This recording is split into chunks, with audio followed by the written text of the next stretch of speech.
And one of the things that I miss the most, well, the second thing, because the first one was meat, of course, but the second one was these, the childhood sweets, Mm. right? That you could go and buy at any, any place, any convenience store. Um, it doesn't mean that they're better or worse. It's just different. Here they have Familiar. different sweets, right? It's a familiarity. So there is some, love to that I have, that every time somebody goes to Argentina, I ask to bring sweets, Certain right? things. Yeah, Yeah, yeah, yeah. I think that's generally true for food and culture, right? Well, think about, I say this as an American, this country is a nation of immigrants. So we're a cacophony of all different cultures, right? So everybody has their history of what those tastes are. But it's really, you put a spotlight on it when it comes to sweets, because just like you just gave the example, sweets are also, they're not just culture, they're also tied to tradition and celebration and intergenerational time. Like everybody has a favorite memory of something they ate that their grandma made, or there's always the thing you had for a birthday party, or you have a celebration, and those almost all had sweets in them. And they're not just tied to culture, they're tied to happiness and celebration.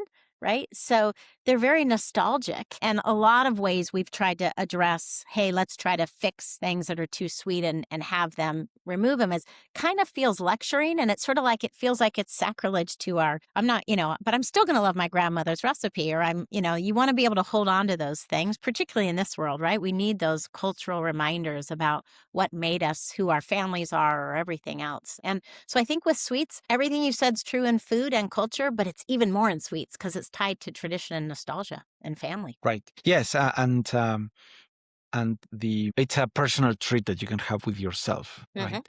So yeah. Think about, I Now, know you have a son, think about the milestones of birthdays, right? And there's traditions already in your house, right? right. And there's things you celebrate with food, right? We gather every night to have dinner. Most of the ceremonies are around food Yeah, in the families. absolutely. Every holiday is, every celebration is. Right. Even when we mourn people, it is. So it's so tied to moments that are culture, right? So yeah, sweets are a big player in that. And in Mexico and all Latin America, I think that happens. There is this idea of food equals love, right? Oh yeah. So, That's, the I will say that's not used to Latam. That's not unique. We always talk about, my best friend's Jewish, the Jewish mother, right? Loves through feeding. The Catholic mother loves through feeding. Like it's most cultures really love through food. Yes, yes. I've been doing intermittent fasting, and the grandmas in the family were like, you're not eating, you have to eat. And they would bring me food, sneak me food in, right? Like, Yeah, and I mean, I know that we're doing it out of love, right? But right. it's Totally. like, Totally. I'm following a schedule, don't give me temptations.